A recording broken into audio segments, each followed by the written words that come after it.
How to schedule meeting on Microsoft Teams for Mac. If you wish to schedule a meeting on Microsoft Teams, you have to go to the Meetings tab from the left. Here you have the possibility to start a meeting right away or schedule a meeting. Let's click on Schedule a meeting.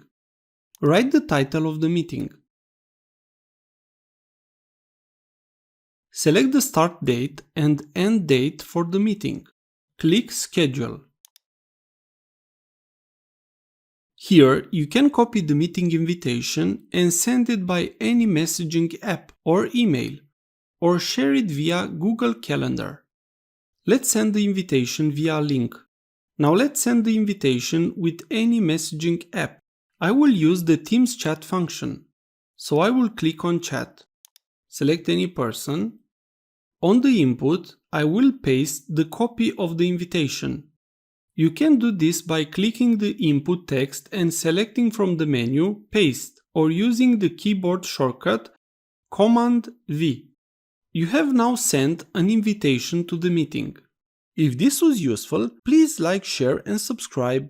You can also watch more videos from the right. Also, if you have any questions, please ask them in the comments area below.